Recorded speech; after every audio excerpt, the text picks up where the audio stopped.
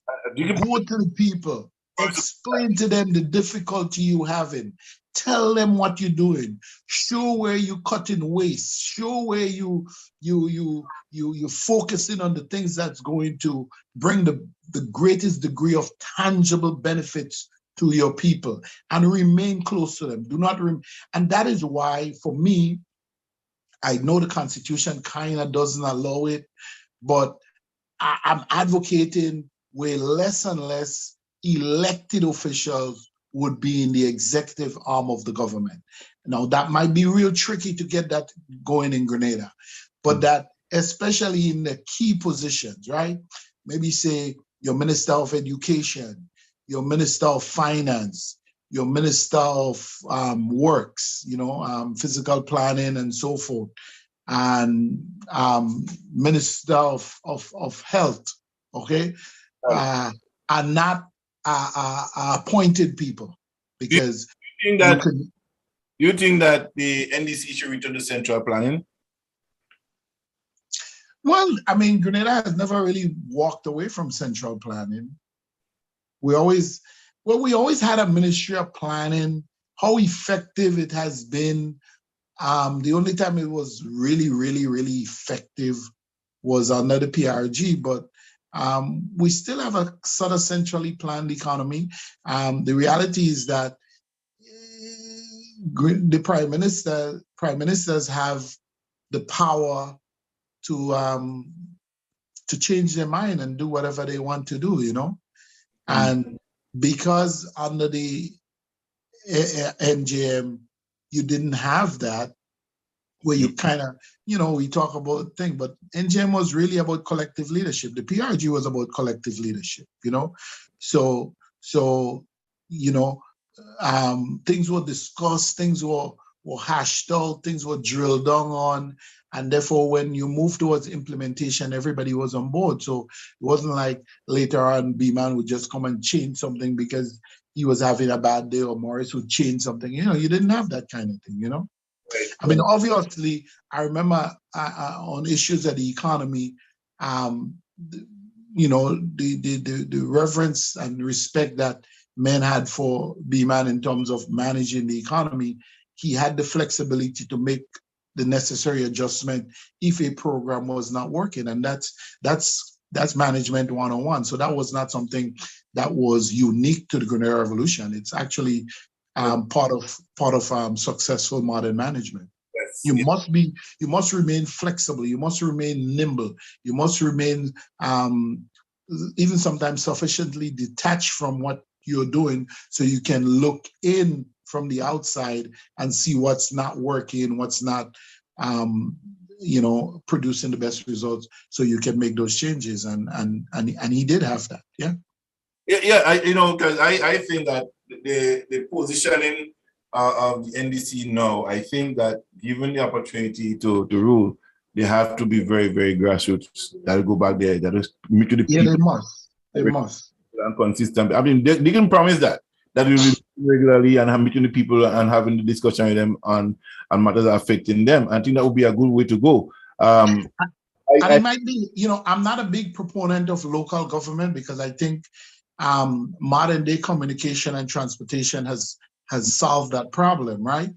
But you know, what we did was the zonal councils and the parish councils, you know, and we can go back to they can go back to a form of that helps keep people informed and let people know who are the people and don't and listen. I pray to God that one day again, because you know, despite all the criticism the revolution got, right? There were people in key position in the revolution who never even supported the revolution, would never even think, but they were just deemed to be the best person for the job. Yes. All right. So I'm hoping that we can we could return to something like that. You need your key people providing political directions, of course, but don't take just this guy because he was braying a lot on Facebook and make him manager of Gravel and Concrete when he doesn't know anything about it, or put him in. You know, let's even the person, if the person is NNP, if the person is independent, if the person is GLP, if the person is all NJM, you know, and they happen to be the best person for the job, appoint them to the position. Yes, I think so too. I think it's important to get the right people for the job, to get the economy going and keep it pumping.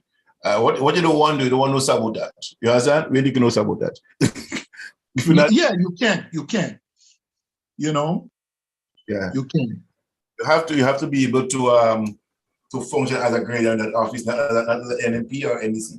You have to go there and function as a grader and wanting the best for grader and making sure whatever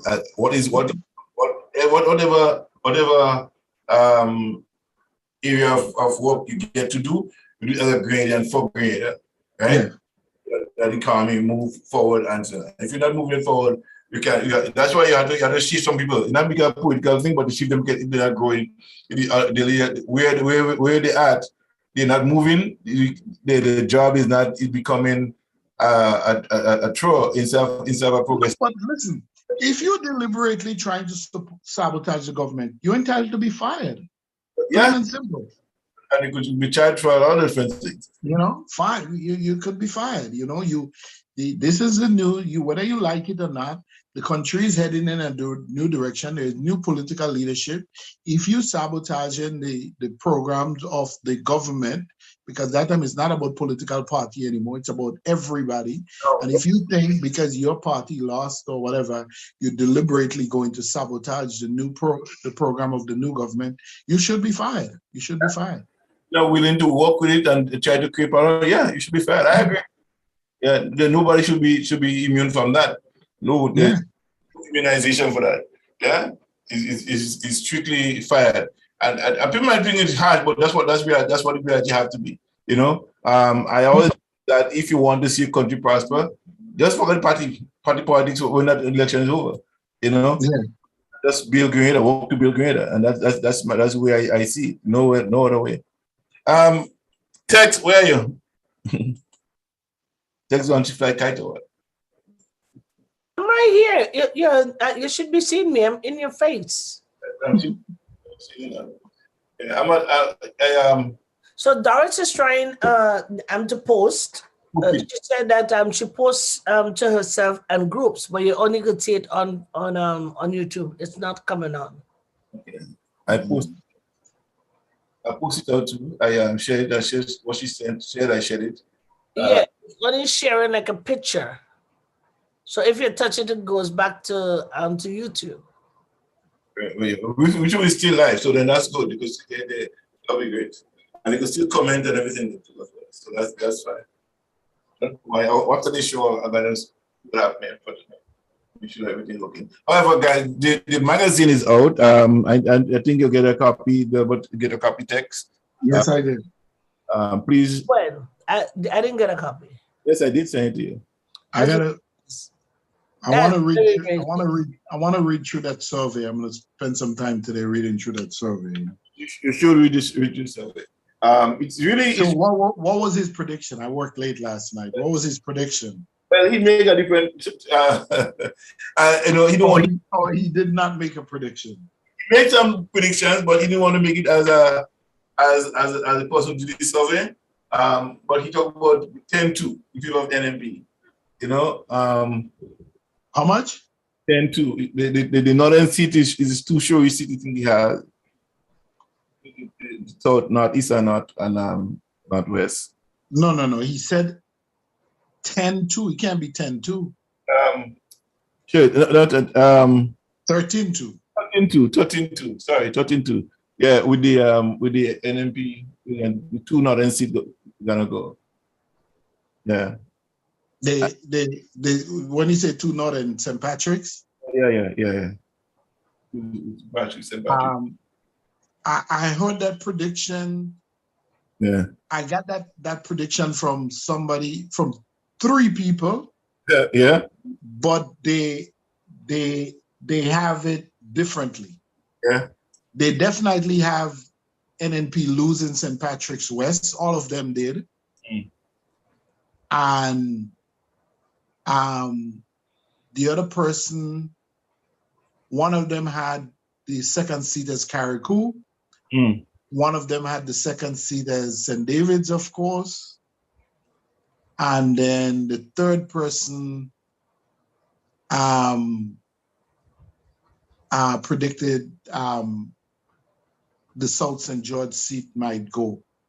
Okay. But later on, when I spoke to him, he felt that in recent days that there was some sort of movements in the South where NNP supporters were coming home to the party in some of the big polling stations, and he mentioned Woburn, he mentioned Marion, he mentioned Point Saline, he mentioned some other places where NNP has strong support, that their supporters were sort of, you know, a little bit asleep at the wheel, and they all of a sudden that they realize that the election is on their doorstep. So that, but I've seen the 13-2 thing.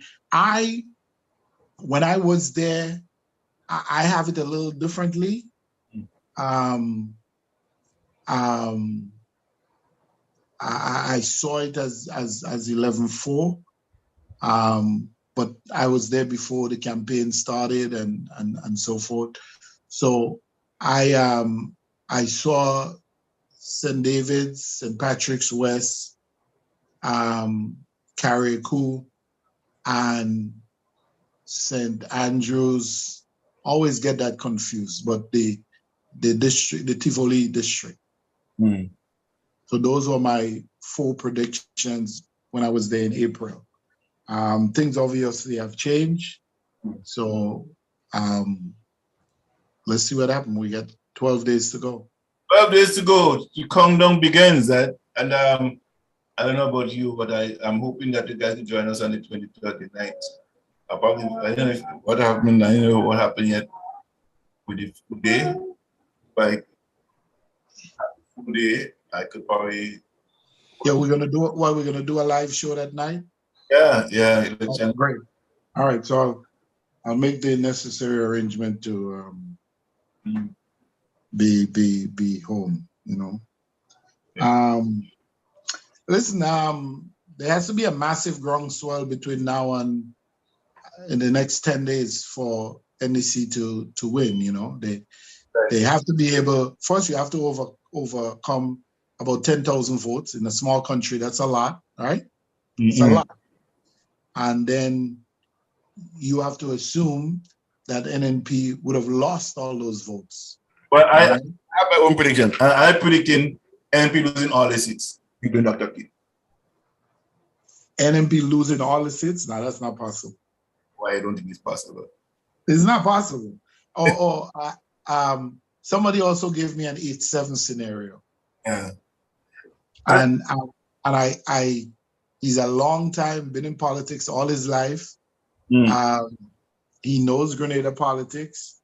I don't know how. Sometimes we have to be careful that people don't bring their personal into the analysis, right? What they always do. Well, yeah, we do as humans. We do, right? We're infallible. We're not perfect, so we do it. But I like to rely. I try to, and it happens to me too, of course. I try to rely on the data though. But he had it. He had 8-7.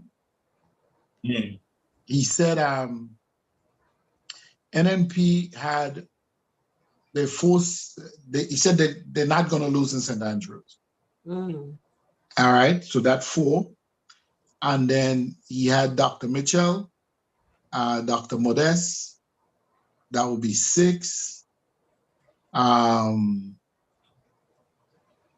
was the other 2 he mentioned?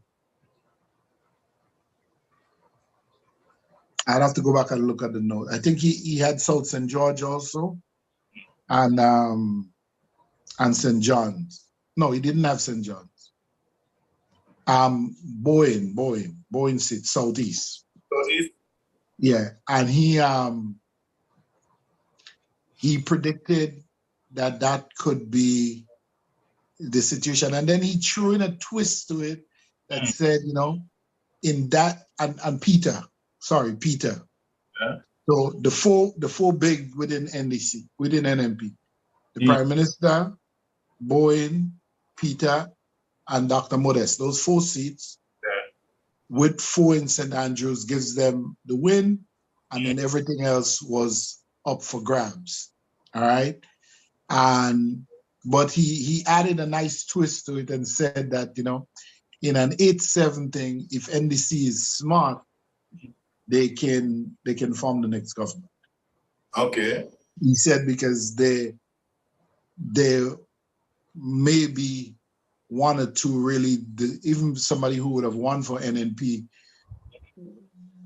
would have been sufficiently disgruntled or sufficiently tired with the status quo that they might take the opportunity and switch sides of the aisle. And he mentioned 2 names that I found kind of strange. Me too. But who? I can't reveal it. I'll tell you personally. Yeah, but he mentioned two of the so-called winning candidates who, if approached and given the right opportunity, they would gladly. He believed that they would switch allegiance. Okay. So it's interesting, That's interesting. Because remember, we had an 8-7 before, and there was an opportunity for NDC to form the next government. I know there were some overtures made to the then I think it was Minister Boson, right? Boson, because remember that was the first time that Keith didn't serve as finance minister. Yes. He gave Boson that position. So the thinking at the time was that NDC had approached Boson, whether or not that the story is true or not, but I heard it from quite a few people. So, and not people who were just interested in political rumor mongering, but that Boson had demanded that if he's going to switch, that he had to be Minister of Finance. Okay. And that was what he wanted. Yeah. And that was not accepted by NDC. Okay. Did they refuse that? Huh? Did they refuse that? If he refused it, and then NDC rejected that. Well, that was the rumor, Like I said, I've never had it officially from either any member of the winning either from I got it secondhand from, but people who are close enough to whatever negotiations may have happened, or and sometimes it could have been just a pipe dream too. Sometimes people could have actually talked about something but never really made an offer. Yeah, I know people do it all the time, right? They make They talk about it, they come up with the best plan, but they never execute, you know? Yeah. Let's take a song here and then we come back and close off. Tex Monorin. This song I love this song because it really resonates today still, African Taylor inflation. Because I think you're in the United States, your inflation rate of 8% now, about 8.5, 8.2%. The last inflationary figure that came out was that the United States have an 8% inflation rate. That's a big one.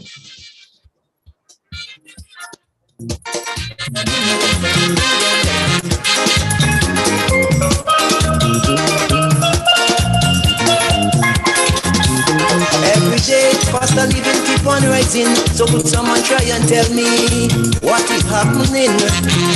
Because yet, them politicians keep preaching for the poor ones they are fighting, but not such a thing.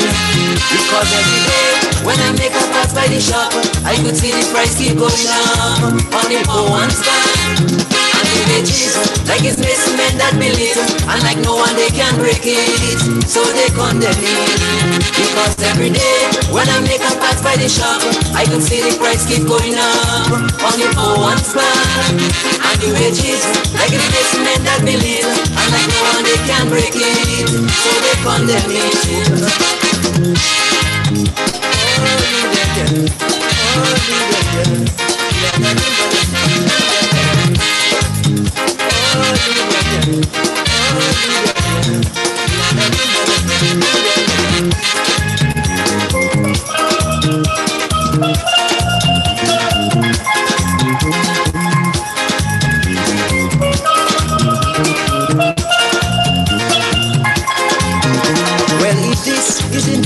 Of the poor ones, I would not like to see it in the interest of the rich ones, because they is the one I see keep on owning, while the poor ones keep on squinting, suffering and dying.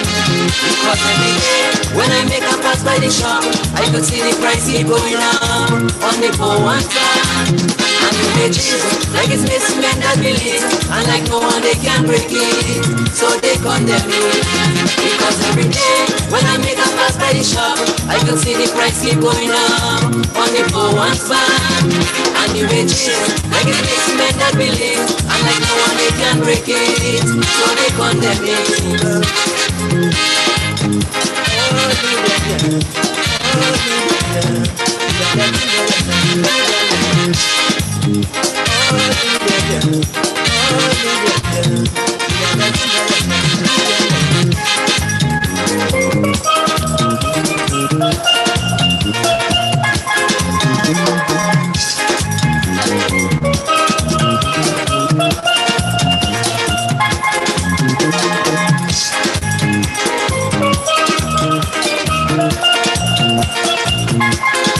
Far as I could see, instead of the poor ones of freedom, they only keep on exploiting, abusing and keep them down. Because we have to work so hard to earn something, while some men only sit down weeping, laughing and believing. Because every day, when I make a pass by the shop, I could see the price keep going up on the poor ones side. And the wages, like it's missing men that believe, and like no one they can break it, so they condemn me. Because every day, when I make a pass by the shop, I can see the price keep going up on the poor ones side. And the wages, like it's missing men that believe, and like no one they can break it, so they condemn me.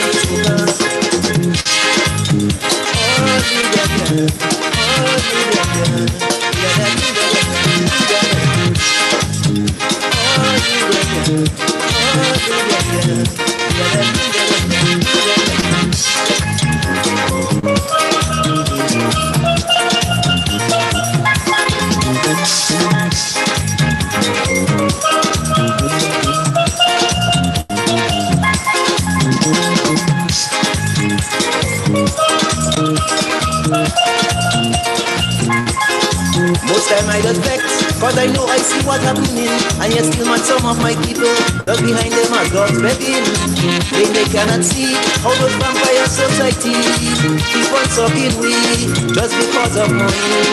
Because every day when I make a pass by the shop, I could see the price keep going up on the poor one's land. And the wages, like it's this men that believe, and like no one they can break it, so they condemn me. Because every day when I make a pass by the shop, I could see the price keep going up on the poor one's land. And the wages, like it's this men that believe, and like no one they can break it, so they condemn me.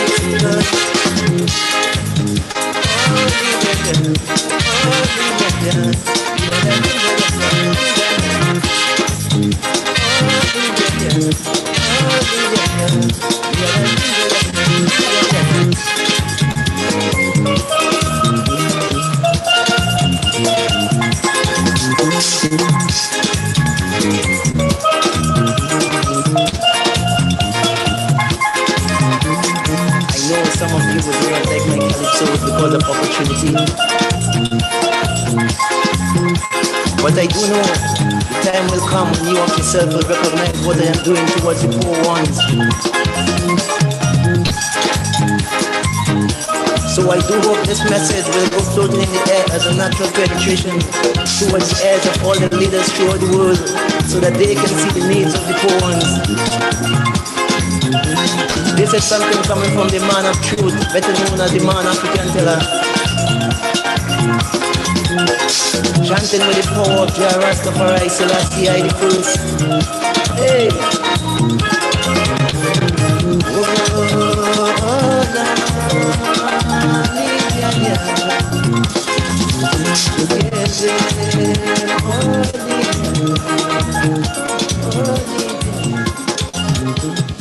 Yes, I know the man of truth, the African teller, about Baptiste.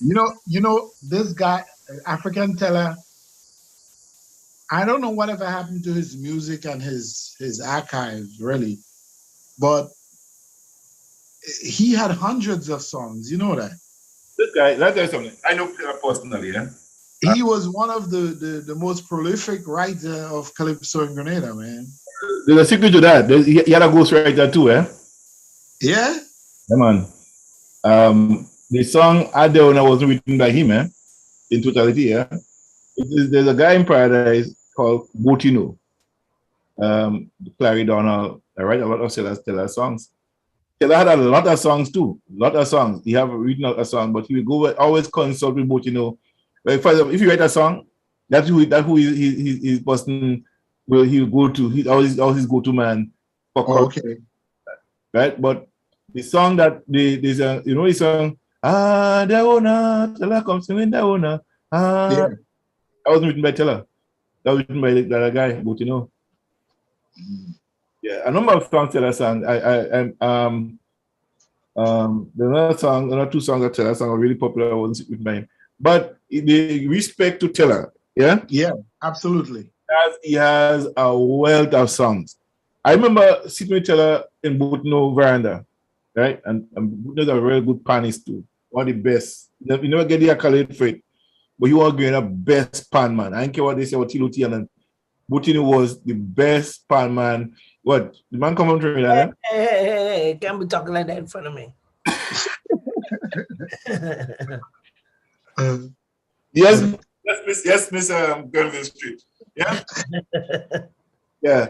Tiluti and them was good, but something. I always say there's better basketball players outside that never made the NBA than Michael Jordan. There's a lot of men out there that have made it to the NBA, but they're really good. Oh yeah. Botino is one of those pan men that never get a recognition for the amount of things he do. If you go back and see Volume 2 play and see him play a pan, a singleton a pan, you will be amazed of this man craftiness in a pan. Well, he probably spent some time in Tongue, so I'll give him that credit. In Tongue, probably his grandfather must live on Grenville Street. Yeah.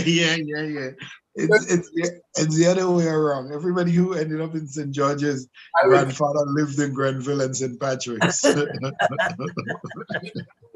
will give credit to Guav.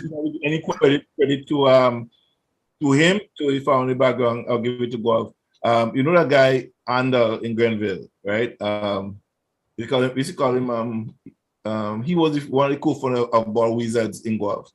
He lived in Paradise. I grew up in Paradise, but really the family is from Guelph really. But he lived in Paradise for many years. Yeah, what was his name? Under they just call him Body Chess in Paradise. He has under sporting thing in Paradise. He really I knew him since I was a little boy in Paradise and knew him as Body Chess. He ran for election one year, I think for NDC or something like that, many years ago. Mr. Andal in Denville, in Paradise. Yeah. He started off a power school. He's one of the founders of Power School, Paradise Sporting Club, right? And Cultural Club. He have a lot of clothing in Paradise, yes. But he too was, I think they had some honor. We stood up on him last couple of months ago, about a year ago too. And they are one family in one yard. These people, right, where we live just on the street, they have this oneness, this family thing there. But I think most of them are from Guelph, but they end up living in Paradise. They have a lot of properties there. But you know, Antella was very, very good friend. I don't about good friend, very, very good friend. A matter of fact, if you go in Paradise, I think he's still there. When I was in 2019, 2018, early 2020 pandemic, 2018, he still had a map of Africa upmarking Africa. Remember Africa? I who did that.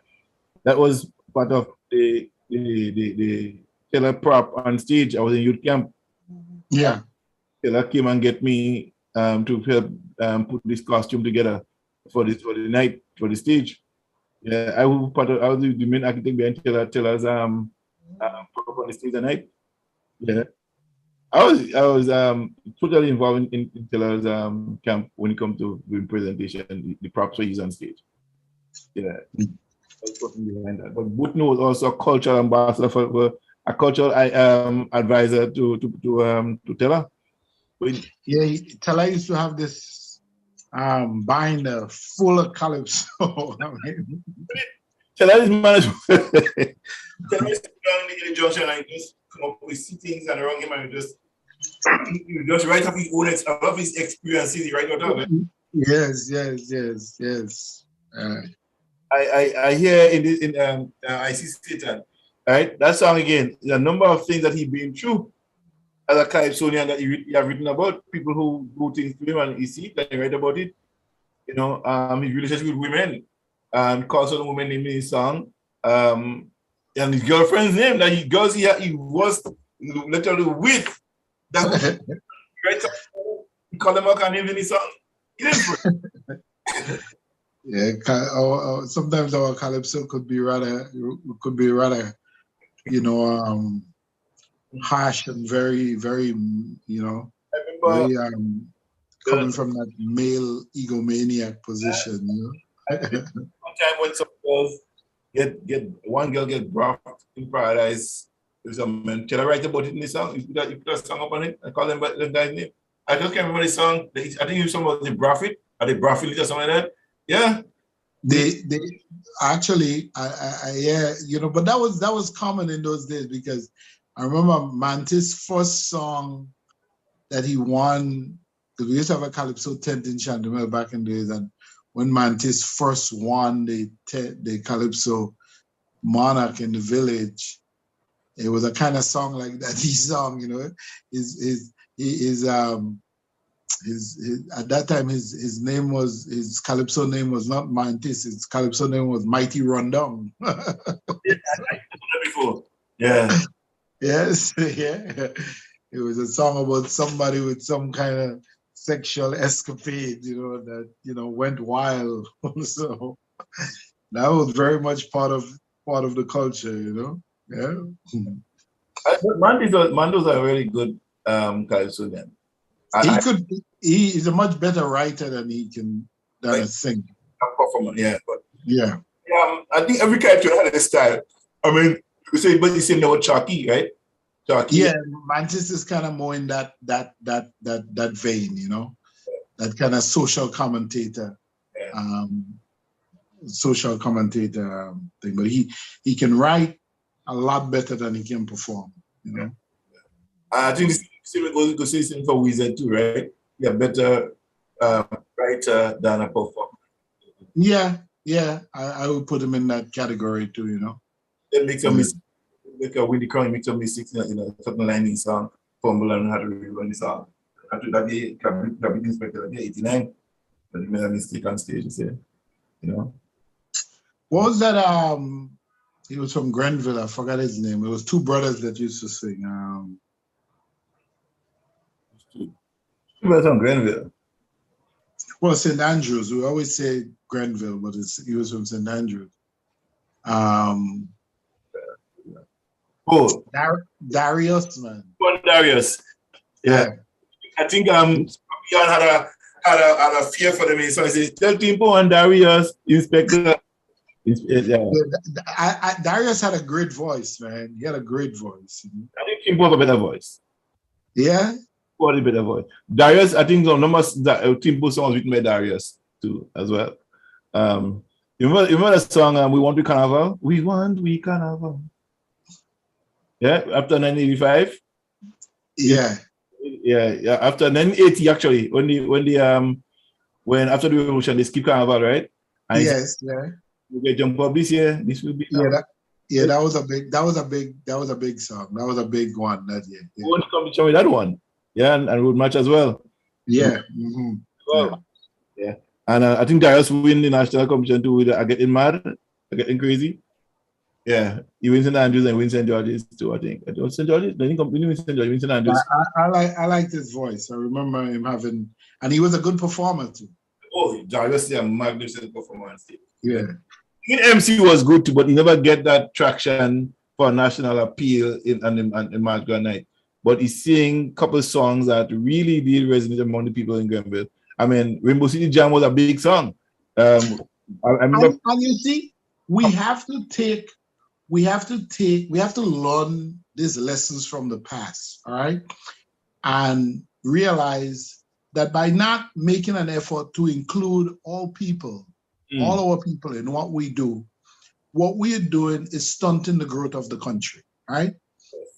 Because I remember, I mean, just in and around St. Patrick's and St. Andrews and St. Mark's, where I was most familiar with at that age, going to cricket games and soccer games, right? And looking at guys from St. Patrick's and from St. Andrews and Victoria in particular.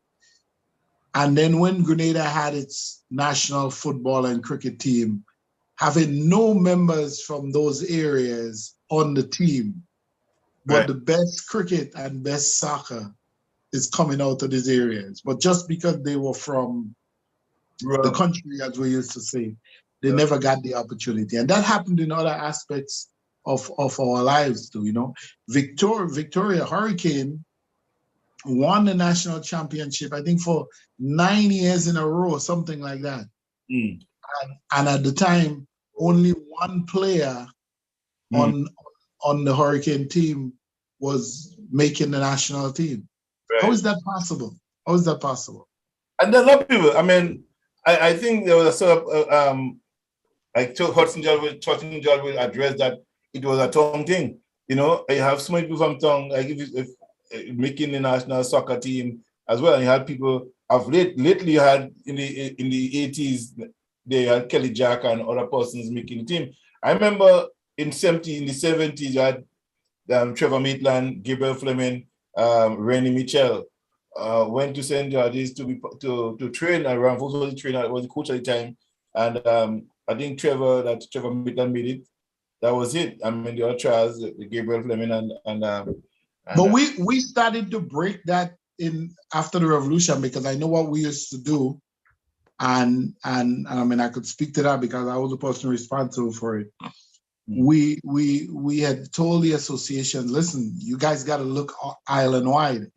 And believe it or not, one of the problems that they identified, it was like, well, okay, but when these guys come down for national trials and so forth, there's no transportation to take them back up in the night. There are no buses running or anything. And we made an effort. Well, not made an effort. We said, okay, we'll take care of that problem. Yeah. So every evening, whatever you have, the Ministry of Sports will provide a vehicle that maybe however, you know, you don't go up the west side first, drop off, come to Grenville. And we did that for the period that I was there. You know, we had a vehicle with, you know, a mini bus at the time, and it would pick up people after training. Sometimes it went the St. David's route first, come to Grenville, come down, or sometimes it went, you know, depending, because sometimes men used to argue and say, well, I have to get home by that time and I have this to do, or, you know. So it would go St. David's first, and then when the guys in go off won the argument, then it'll go offside first, you know.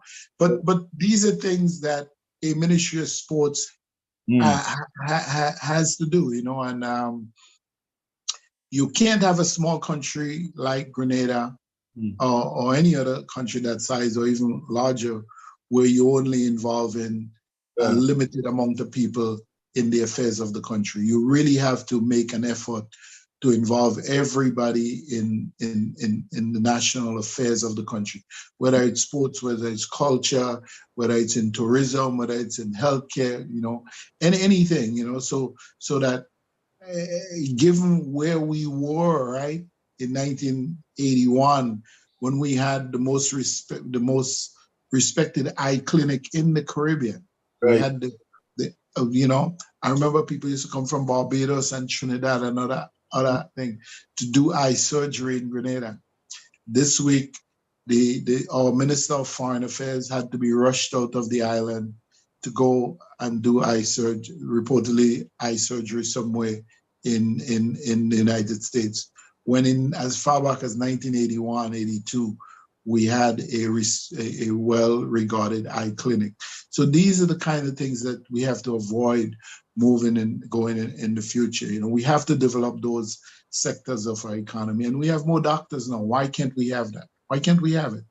We have much more doctors. I saw one of my African friends, he's from Ghana. He's a political activist back in Ghana, and his whole thing is that no minister of government or senior official in government should be allowed to go outside of the country for medical treatment. Makes sense to me.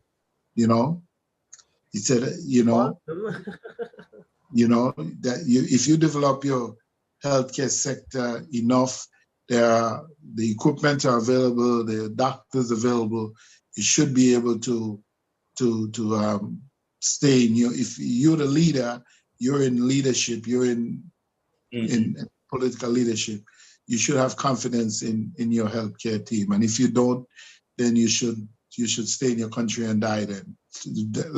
Let you meet the fate of the ordinary man, you know. But Kid just came out and do his. Yeah. Well, that's a problem. That's a problem in Grenada. And I got criticized the other day for, I was in a discussion with somebody about that and say, well, people used to go to Cuba during the revolution. Yeah, people went to Cuba, but you know what? We didn't have the infrastructure then, we didn't have the doctors then. But more importantly, there were ordinary Grenadians also being sent to Cuba. It was not just the political leadership. I know regular people. I know a lady who is alive today from my village who went to Cuba in 81, 82? 80 or 80, no, 80, or it could be early, late 79 too, for cancer treatment, and she's alive today. Yeah. She's alive, you know. Hepatitis B vaccine was created in Cuba, right? You know that, right? Yeah. But nobody telling the world that because they didn't want them to know they get from Cuba. So these are things that we have to do, and we have to, you know, you must involve everybody. Everybody has to feel part of the process, you know. So the kid in Pointsville or in Belmont, St. Patrick's, or in Munich, St. Andrews, or on Salisbury Road, or in Grand Bras, or St. James, or Budge Grove, or Prospect St. Patrick's, or the Gopis St. Mark's, they have to feel that they have the same opportunity as the kid born on Archibald Avenue in St. George's, or in Point Saline, or in True Blue or Western Hall Point or wherever. And this is something, there are important lessons for small countries to learn based on the American experience, because as income inequality continues to explode in America, you continue to see these divisions, right? And I mean, that's a topic for another time, but I was thinking and reading some articles this week, and I'm telling you, for the first time in my life, I truly believe now that the American empire will collapse. It will. Listen to Delbert. I said something to somebody. Take time. I said We're gonna have to go. 28. You will see the collapse of the American dollar. Yeah. But there's just too much stupid people in leadership in America. There's something. Selfish and self-serving and more than anything, that's what's going to lead to its collapse. All right, let me tell you something. What they try to do to Russia backfire on the United States economy, because I'm Western economist, and people start seeing it, the effects of what happened in Ukraine are hurting the Western world more than hurt the Russian people, and it's happening, and it's going to get worse over the next. You have what they call it.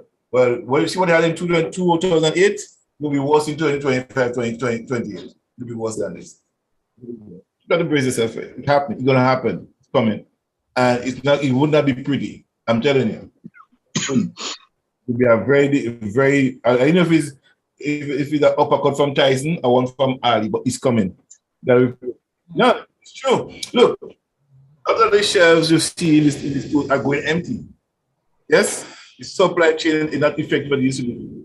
Right? There's a lack of food on the shelves, and the prices are getting higher. Gas is $2.16 today in Canada. One of my friends last night. A liter. No, 23. Don't mind me starting. Come on and buy gas on here. But why you guys produce a lot of your own oil? Why you? That's what I marvel about there. But Canada produce so much oil, and yet they still have to jacking up prices always like left, right, and center. I don't understand that capital economics. You don't know who you are. That's my problem there. But you have the oil side. 30. Butter provides so much oil. Yeah, but I have so much oil. And yet, when the oil price affect the world market, yours go up. I don't get this. But the economists and the people who the type. Well, it is a fungible product and it's traded worldwide. So, the world market, the companies are making just as much or more money shipping it to sell for. But that reflects the lack of price control, because there's a lot of gouging going on. But oil prices always gouging. Why up in Florida have to affect my oil in the You know what I mean? And what fighting all the kind of not shipping oil to Ukraine. They are dependent on Ukraine for oil to accepting grain, right? Why my oil price have to be higher? I mean, the cost of transportation to transport the oil. I mean, come on. Transportation cost is way up, yes. And that's a reason for the prices to compensate for the cost of the rising cost in transportation. But God, give me a break. You're 22. Texas 223. 23. That Texas speaking green at 23. Yeah, man, goes 23 point something, 0.6, I think. It's crazy. Well, guys, it's now 12:25. I know that we have to get out of here. I love playing a song there's a song I played here last night. I think it's a nice song. I think they're both gonna like it, so play it again. I think a lot of people agree and like it, right? That's all play it again. That's what we great on people around the world. This is Gemfm. I'm your host, the Sheriff, your street John Callis. It has been a plumb pleasant pleasure as well as a privilege to be here with you, Gilbert and Tex, and you, my audience and listeners on Gemfm Radio around the world. I thank everyone of you for joining us here. We're supposed to have someone here this morning, but some way the communication did not work out. Mr. Dumbo Campbell. I hope we have him here next week. And coming up, we have a very famous guy. We'll be back here. We'll be here for the very first time on Gemfm sometime in the next 2 weeks. We're looking for that. Yes. I don't see who he is yet, but I will tell you guys later on after we get up. Just you guys know. He'll be here. Someone making a connection for us. So yeah, really nice. And Dumbo Campbell will be here probably next week. He'll be getting back for next week. All right. Communication here. But it has been a plum pleasure. Pleasing pleasure. Gemfm. And this is the kind of Mitchell, and we like it. We have the best Mitchell.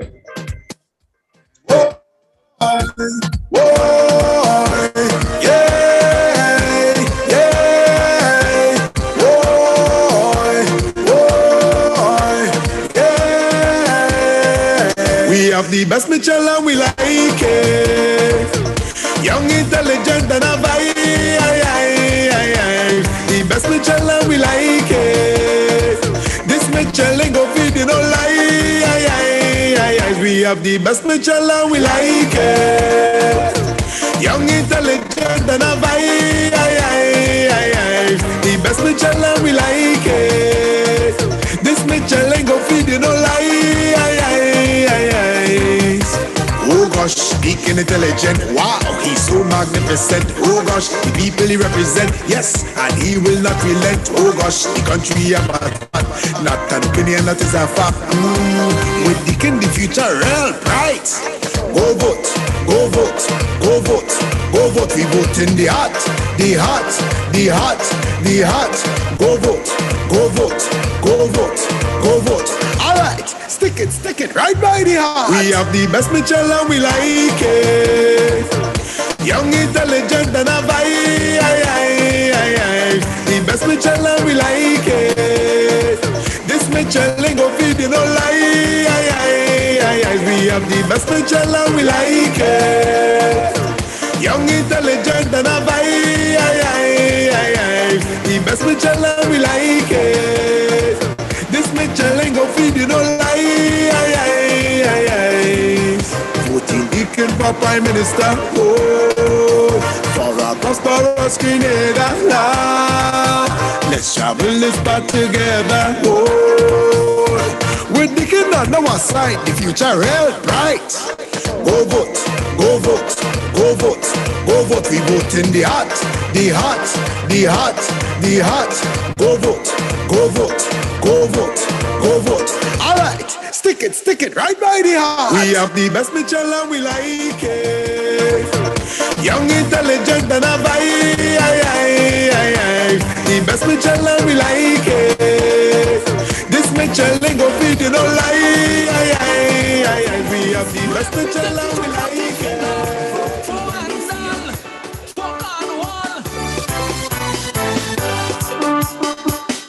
Feel it in my gut, can feel it in my gut. Them two giant from the north, them giant from the north. You see on election day, them two going all the way, all the way. Joseph Andal and Dennis Cornwall. One very intelligent, perfect man to represent. Joseph Andal and Dennis Cornwall. The other is capable, a suffered of the people. Joseph Andal and Dennis Cornwall.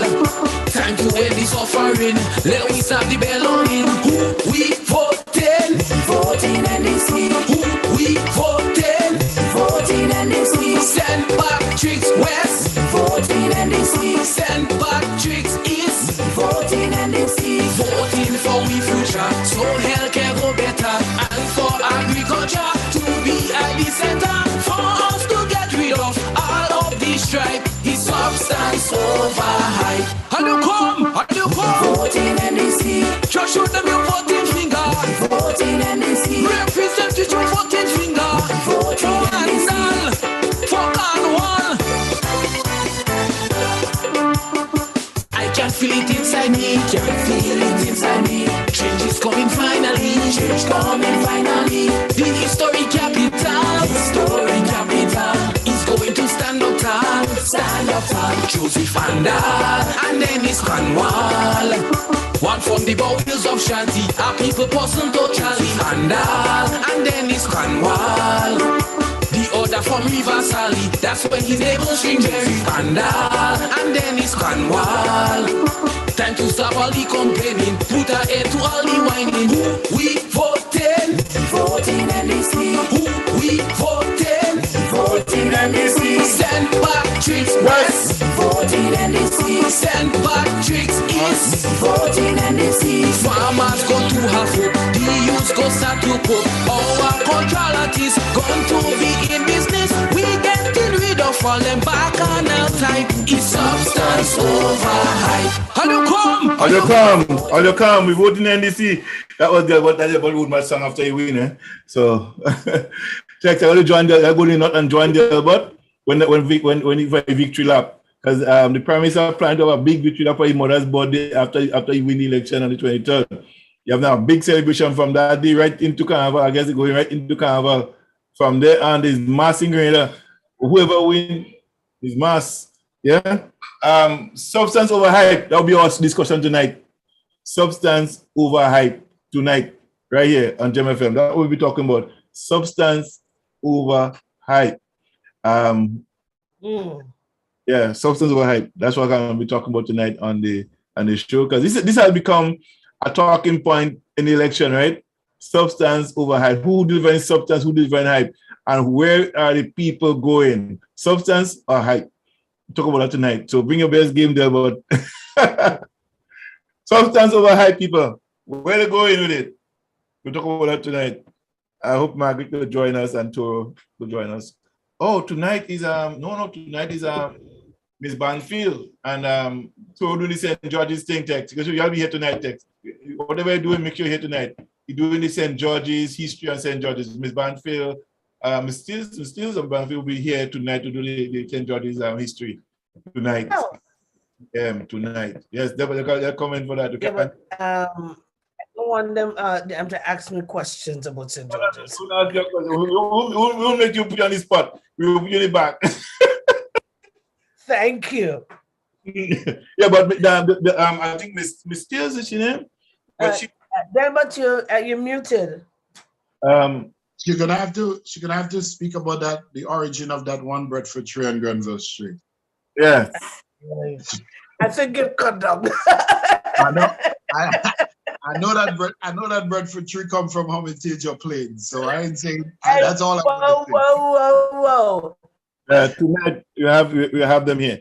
So I wish they'd talk about the green peas. We had green peas and corn. Green peas? Yeah, write it down.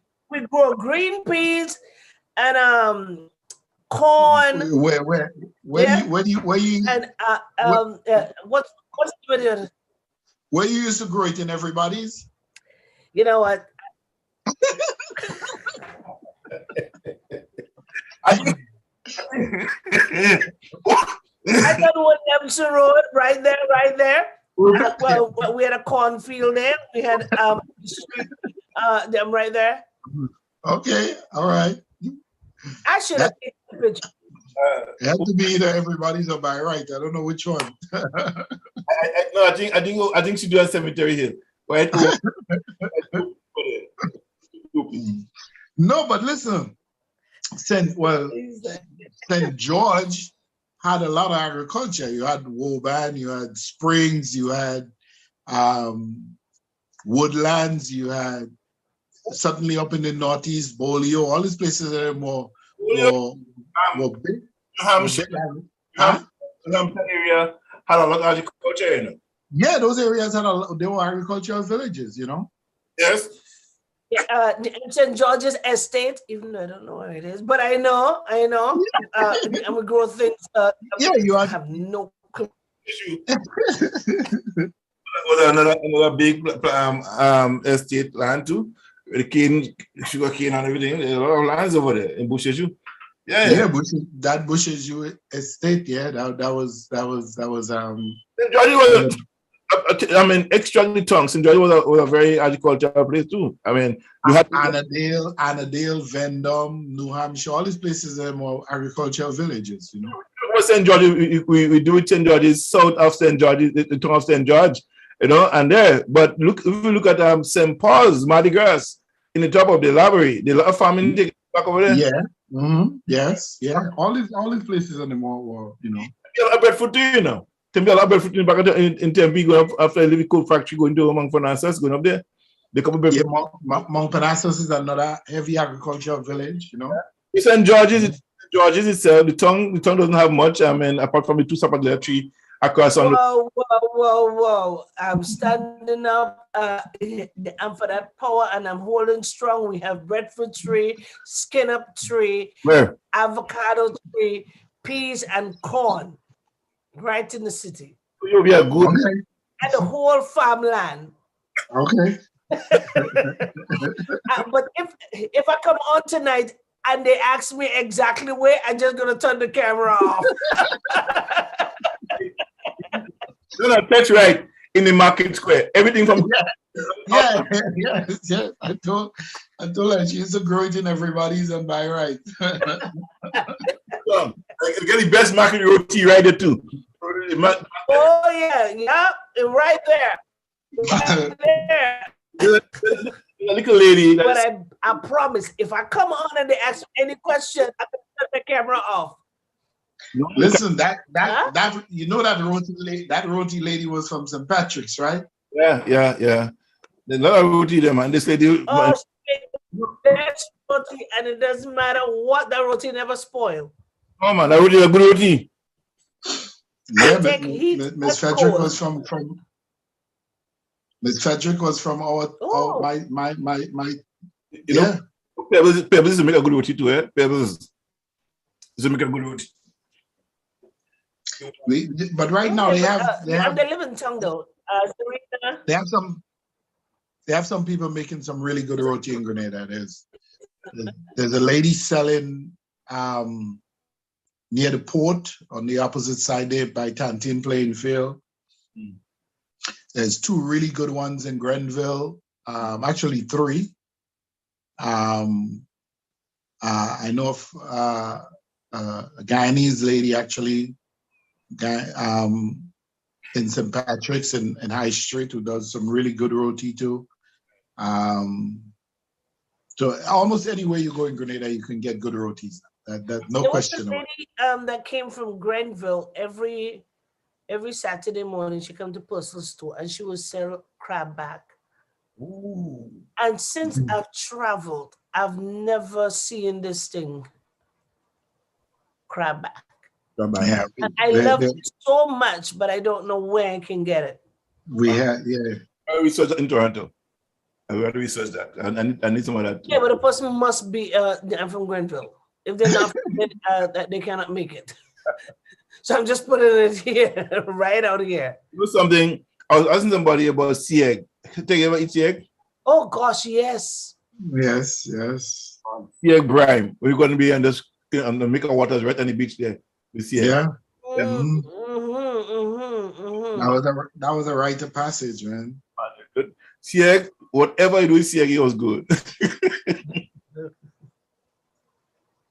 and titiri, you know. Ooh, what? No, well, titiri is praise the Lord.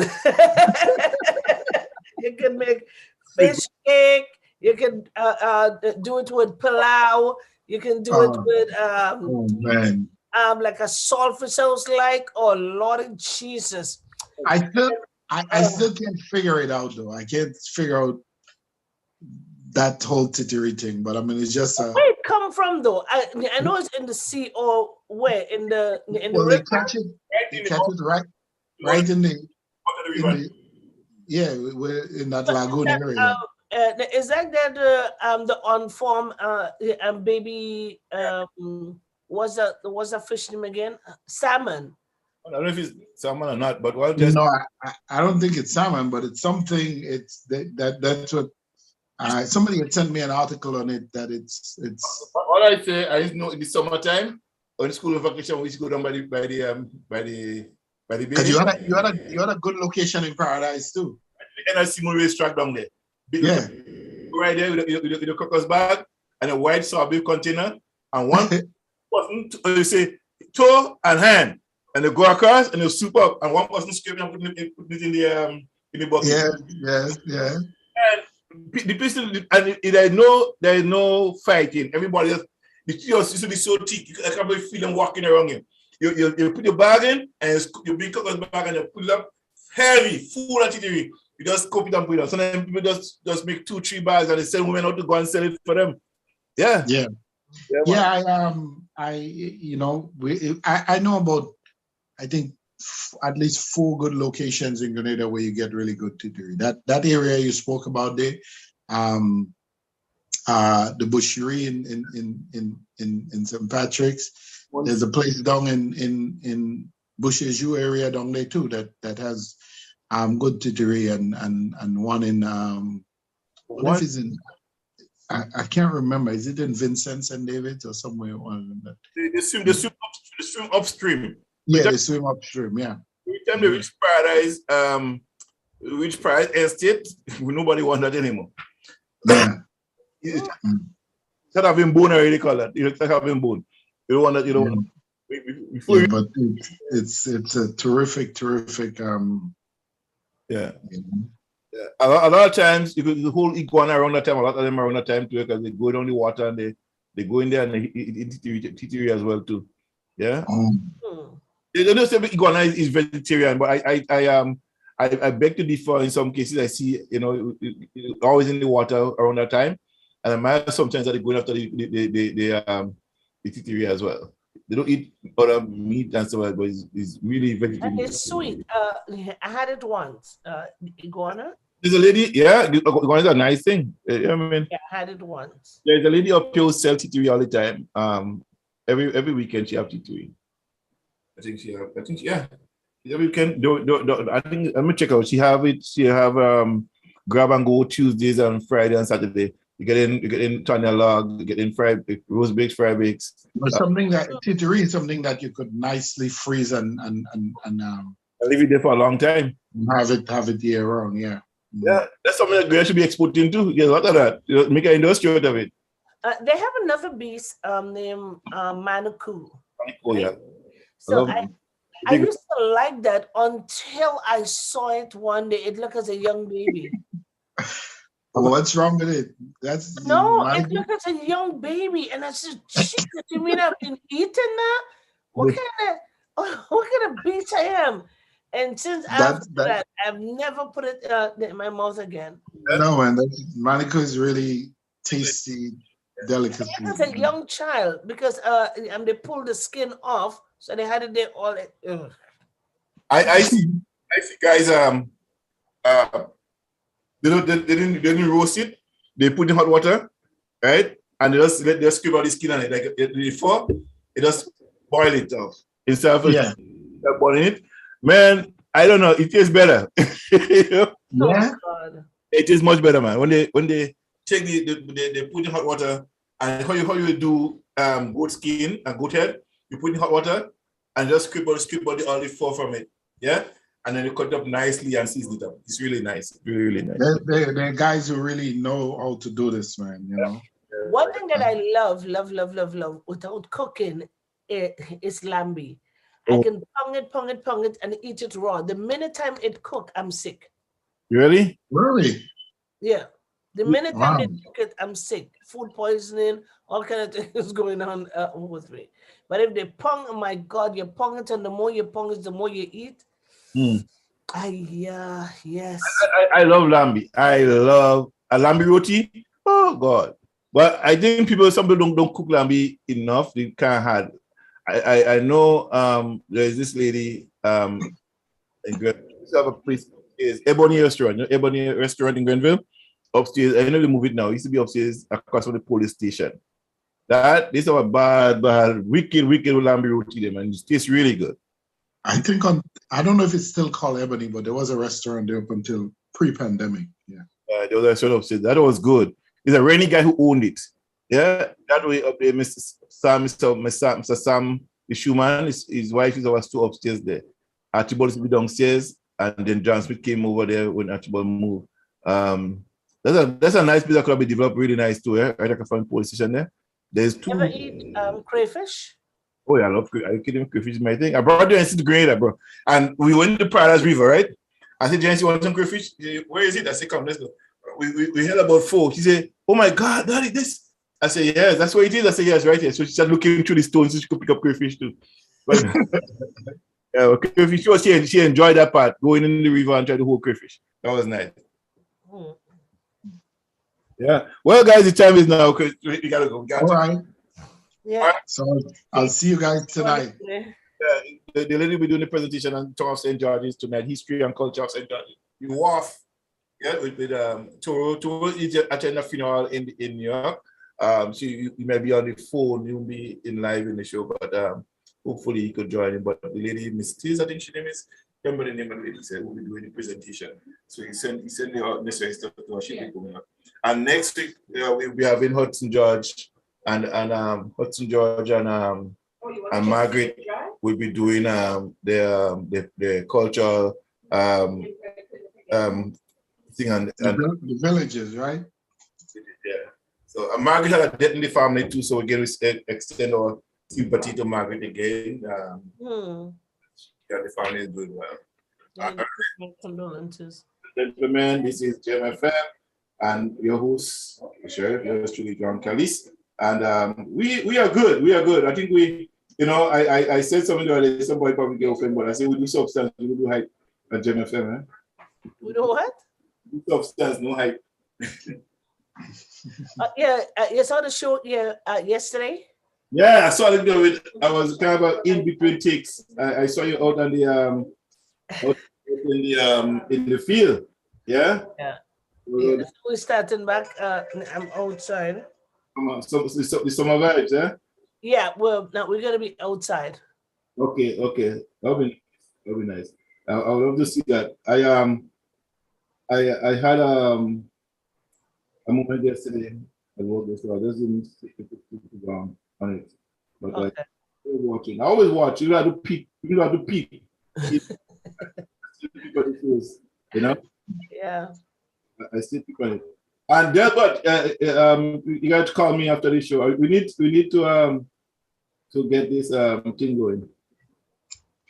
All right. I'm gonna go through. I'm gonna read through that survey that you sent me. I'm rather interested in seeing what the conclusions that he came to, you know. Yes. All right, one love.